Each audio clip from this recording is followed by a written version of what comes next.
Hi folks, Scott Villeneuve here with my good friend Ernest Shipman, and we're here to talk about Ernie's preaching ministry and his work with Reformed Evangelistic Fellowship. Reformed Evangelistic Fellowship. The mission agency that I'm with. REF. REF, yeah. REF Global. REF Global. Yeah. Tell us a bit about what's going on and what led you into this. So as you know, I became a ruling elder in the Presbyterian Church in 2016. Mm-hmm. And it's often that ruling elders are asked to preach occasionally, like if a pastor goes on vacation. And I was asked to preach a couple of times. I was involved in a church also, a mission church up in northern New Hampshire, and they asked me to preach a couple of times. And just felt really comfortable doing that, and just started doing it more and more for other pastors on vacation. And just over a period of time, felt God calling me into this. And in 2019, I felt called to pursue licensure in the Presbyterian Church. And we did a video on that last year when I was pursuing licensure, or 2 years ago, in preparation for that. Mm-hmm. The committee wanted to just have me write down why I felt called to do that. But thought, let's do an interview instead. Sure. And I really liked how that interview went. I wanted to do this. And I just felt, after I became licensed to preach, I became very active in the presbytery and the community preaching, not just within Presbyterian churches, but in other churches as well. And just felt God calling me to do that. So I was, at the time, I was semi-retired, but I'm going to fully retire at the end of October. From the business world. From the business world. Mm-hmm. And just devote my time to the ministry, whether that's preaching or it's also discipleship, Bible studies, but evangelism in general. That's the main focus. And I've chosen to associate with a mission agency called Reformed Evangelistic Fellowship, refglobal.org. And we have missionaries both in the United States and overseas, both nationals going overseas, or nationals involved overseas, and people going overseas.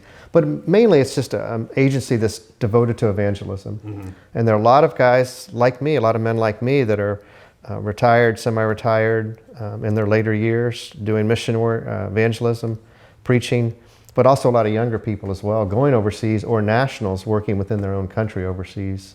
Small agency, but still, it's a vital work.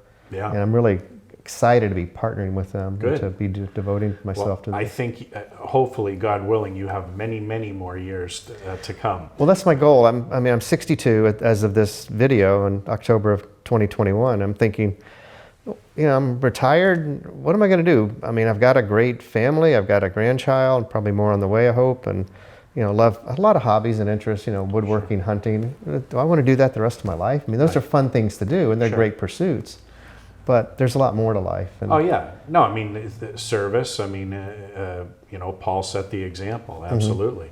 Mm-hmm. Yeah. And I think just having known you for as long as that I've known you, ministry has always been a call on your life, and the ministry that I'd say that you've selected, but really it sort of selected you. Me, yeah.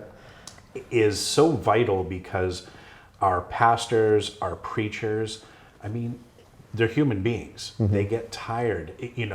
Maybe they need more time to prepare. Maybe they need a month off to reflect, to pray, to fast, whatever they need to do. Or maybe they need a vacation with their families. Yeah. And that's where you come in. And I feel, first of all, I feel called to do this. I have to do this ministry. God is calling me to do this, and I cannot not do it. I would be in disobedience to God right now if I wasn't preaching. And exactly like you say, I really want to serve the local church. I'm not going to be planting a church I don't see.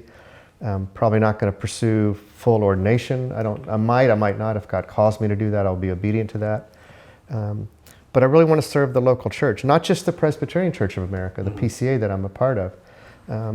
But I want to serve pastors, like you say, if they need a sabbatical, if I can go in and help other people preach, if a pastor gets sick, or if they just need a vacation time. Like this summer, I preached a lot this summer just for pastors on vacation. That's my calling. And I just love helping the churches and just want to serve. And like I say, it doesn't have to be a Presbyterian church. Yep. As long as we share the commonality of the centrality of Jesus Christ and the salvation he offers in the gospel, and I can preach the gospel freely. I mean, I understand we might disagree. We might, I might be from one persuasion. They might have a view on, we could be dispensational or reformed or, charismatic gifts, non-charismatic gifts, or, just things like church government. We might differ on, congregational led, elder deacon led, or egalitarian, complementarian. I'm not going to go into your church and poke you in the eye with a stick because we disagree on those things. I want to preach the gospel of Jesus Christ. As a radio teacher once said, there are central issues that you have to agree on, and then there are other issues that are secondary. You can debate them vigorously, but we don't divide over them. Exactly, and that's where I want to serve the church in that. Just keeping the gospel of Jesus Christ central in the preaching ministry. Mm-hmm. Well, in light of how you've been led, how you've been called into this ministry, what do you see for the future? A year, 2 years, 5 years? Yeah, right now I'm preaching 1 to 2 to 3 times a month. I would like to do that 2 to 3 times a month. I also want to keep serving in my local church in Exeter, New Hampshire. I'm a ruling elder there, very active in the church there. So I want to be there 1 to 2 times a month. I don't want to be totally absent. Yep. I also continue, like I said, in discipleship ministry with people, leading Bible studies, working one-on-one with people. But mainly I want to focus on the preaching ministry of the Word of God. Great. And we have a men's ministry that you lead, and that's a tremendous blessing to the 8 men that are in our group. Yeah.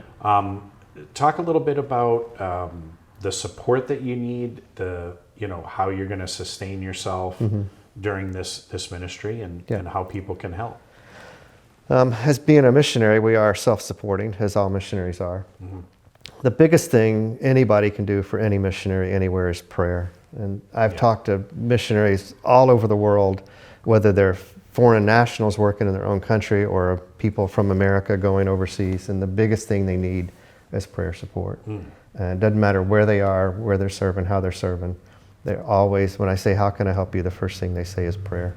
And I know that. I know that in my heart. I know that in my life, that I need that support. And I just ask, if it's wrong to covet that, I'd be the biggest offender. But I do covet those prayers and that kind of support. I plan to send out a newsletter once a month or so. If you'd like to keep continuing to get that, if you sign up, or I just happen to send you an email with that. If you'd like to keep getting that, continue to do so. We'll get that out to people. We do have some financial needs. I do have some financial means available right now. Not total. Our means will be kind of modest compared to, a family of 4 going to a foreign country. They have tremendous more needs than I will have. Right. But I'll share those with people as they're needed. And I just want to continue being obedient to God and just pray that I would continue to seek His will and to listen to His voice and to be obedient to where He sends me. Whether that's, I've envisioned that mainly staying in northern New England where I live. And we do travel. I'll drive 2 or 3 hours one way to preach at a church. Yeah, you've been to Vermont, you've been to Maine, you've been... Yeah, all over. Yeah. But I'm also open to the idea of going overseas. And our church, our home church at Exeter, we're active with mission agencies or missionaries in Nepal and Romania, Africa. I'm open to going there. If they would like me to come and preach, I'd be willing to do that as well, just on a short term, 2, 3 month, 1 month, whatever, 1 week, 2 weeks, whatever. Well, Ernie, you've got a great heart. This ministry is, again, having known you, is you're really tailor-made for this. God's been prepping you for this all along, and that's fantastic. And you've got a real great, humble spirit to just say, hey, this is where I'm being led. If God guides me to another country or whatever, something you haven't even thought of yet, then you're open to it. Really appreciate the work you're doing. Thank you very much. You bet. Have a good day. Too.